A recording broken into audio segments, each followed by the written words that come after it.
warahmatullahi wabarakatuh. Saya Nili Desriani dari 11 MIPA 7. Saya akan membahas soal yang ada di modul pengayaan kimia kelas 11, yaitu materi tentang kesetimbangan yang non-hitungan 1 soal, yang hitungan 1 soal, dan materi tentang termokimia 1 soal.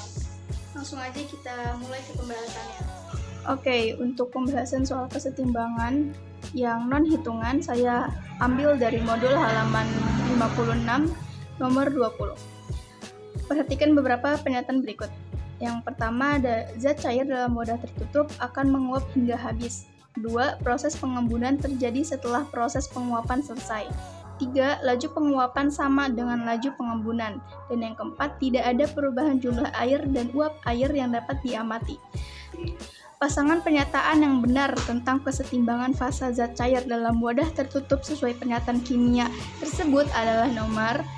Dari data ini bisa kita ketahui bahwa jika dipanaskan dalam wadah tertutup, zat cair akan menguap, tapi volumenya tidak akan berkurang apalagi habis. Sedangkan yang di nomor 1, zat cair dalam wadah tertutup akan menguap hingga habis. Sedangkan ini tidak akan berkurang apalagi habis. Sedangkan ini hingga habis, berarti nomor 1 salah. Untuk nomor 1 ini salah. Yang nomor 2, proses pengembunan terjadi setelah proses penguapan selesai. Sedangkan di nomor 2 ini penguapan terus berlanjut sampai terjadi kesetimbangan. Pada keadaan setimbang, jumlah molekul zat cair yang menguap meninggalkan cairan akan sama dengan jumlah molekul zat cair yang mengembun masuk ke dalam cairan. Jadi nomor 2 ini salah. Yang ketiga, laju penguapan sama dengan laju pengembunan.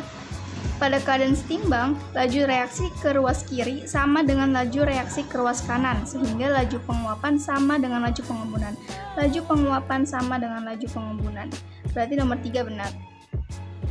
Selanjutnya nomor 4, tidak ada perubahan jumlah air dan uap air yang dapat diamati. Penguapan dan pengembunan zat cair terjadi setelah mikroskopis sehingga tidak dapat diamati secara kasat mata. Tidak dapat diamati. Di sini juga sama. Tidak ada perubahan jumlah air dan yang dapat diamati. Tidak ada yang diamati. Jadi nomor 4 ini sama. Jadi jawaban yang benar itu nomor 3 dan nomor 4. Yang E.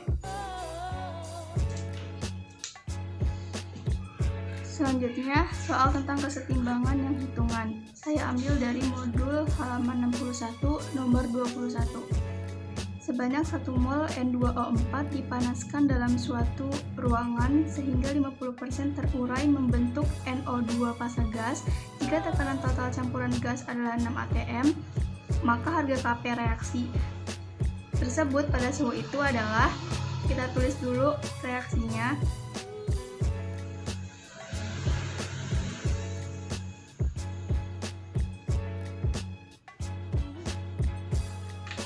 Kemudian kita tulis rumusnya. M ini mula-mula, R-nya reaksi, dan S-nya setimbang atau sisa. Kemudian kita kasih garis untuk menambahkan. Sebanyak 1 mol N2O4 dipanaskan dalam suatu ruangan. Berarti mula-mula dari N2O4-nya itu 1 mol. Dan NO2-nya belum dibentuk. Sehingga 50% terurai membentuk NO2 fase gas. 50%-nya ini itu adalah derajat ionisasi. Derajat ionisasinya 50%. 50% itu 0,5. Kemudian untuk mencari reaksinya, yaitu dari derajat ionisasi dikali dengan mol mula-mula. Derajat reaksi dari N2O4 itu derajat ionisasi 0,5 dikali mol mula-mula yaitu 1. Jadi 0,5 mol. Diketahui reaksi N2O4-nya 0,5 mol. Untuk produknya dari NO2, kita lihat dari koefisiennya dari NO2 yaitu 1. Jika 1 koefisiennya yaitu 0,5 mol, maka kalau 2 tinggal dikali. Jadi 2 koefisiennya dikali dengan 1 yang diketahui ini dikali dengan derajat ionisasi 0,5. Jadi hasilnya 1 mol. Ditulis di sini 1 mol. Dijumlahkan. Oh ya, di sininya min karena dia bereaksi, dan di sininya positif karena dia di sebelah kanan, ditambahkan 1 mol. Jadi di sini hasilnya setimbangnya 0,5 mol dan 1 mol.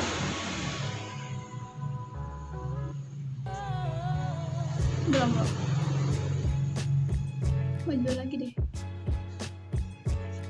Kemudian kita tulis perbandingannya N24 banding NO2, yaitu 0,5 banding 1. 0,5 ini banding 1. Diketahui tekanan total campuran gas adalah 6 atm. Berarti P total 6 atm. Jika diketahui P total, kita bisa mencari dari tekanan masing-masing, yaitu dari P N2O4, tekanan N2O4-nya yaitu bisa dihitung dari perbandingan N2O4 yaitu 0,5 ini per jumlah dari perbandingan 0,5 ditambah 1 dikali dengan P total.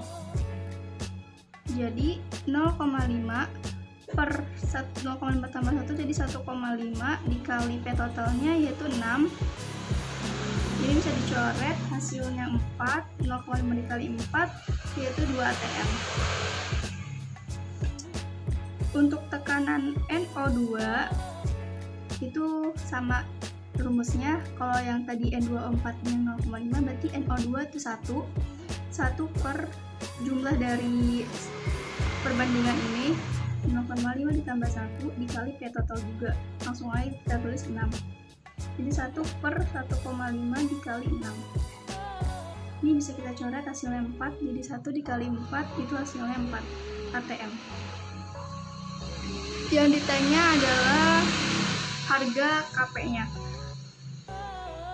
Bisa kita cari dengan rumus tekanan produk PnO2 dipangkatkan dengan koefisiennya. Di sini koefisiennya 2, kita pangkatkan 2 per tekanan N2O4.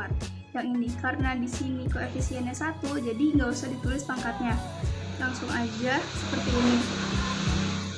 Tinggal dimasukkan tekanan PnO2 itu adalah 4 atm pangkat 2 per tekanan N2O4 yaitu 2 atm sama dengan 4 kali 4 16 per 2 sama dengan 8 atm. Jadi hasilnya yang D. Selanjutnya soal yang terakhir yaitu tentang termokimia. Saya ambil dari modul pengayaan halaman 24 nomor 9. Diketahui data entalpi pembentukan standar sebagai berikut. Delta HFCO2 gas itu min 394 kJ per mol. Delta HFH2O gas min 286 kJ per mol. Delta HFC2H5OH gas yaitu min 266 kJ per mol. Entalpi pembakaran standar dari pembakaran etanol menurut reaksi ini adalah berapa kilojoule per mol?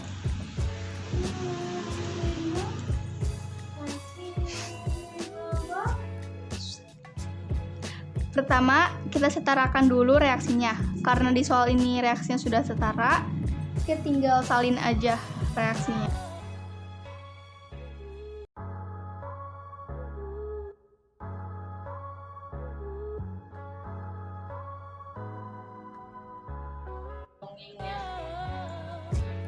Untuk mencari delta H pembakaran itu bisa pakai rumus sigma delta HF produk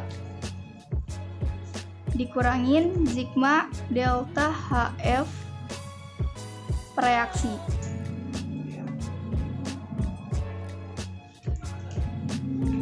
Untuk lebih memudahkan, kita cari dulu sigma delta HF produknya. Produk ini yang sebelah kanan dan reaksi yang sebelah kiri. Yang produk itu ada CO2, 2 CO2. Diketahui di data CO2-nya 394 kJ per mol. Koefisiennya itu 2. Jadi 2 dikali 394.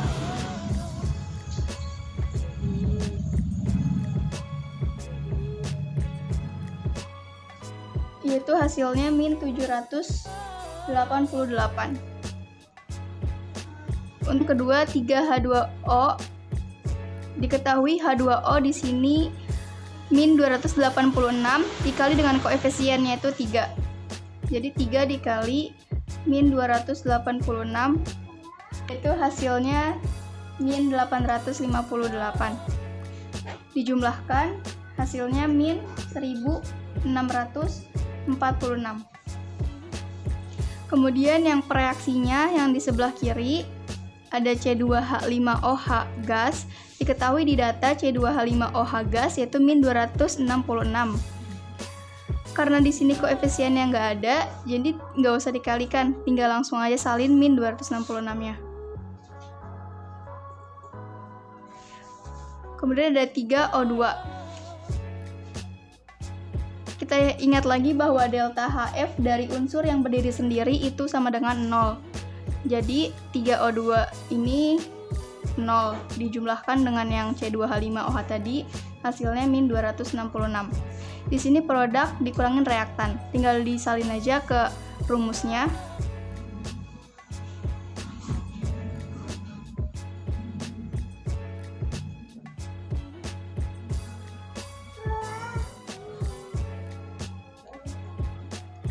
Min 1646 dikurangin min 266 itu hasilnya min 1380 kJ per mol. Jadi hasilnya yang B. Itu dia pembahasan materi tentang kesetimbangan dan termokimia dalam rangka memenuhi tugas portofolio kimia kelas 11 yang dibimbing oleh Pak Riko.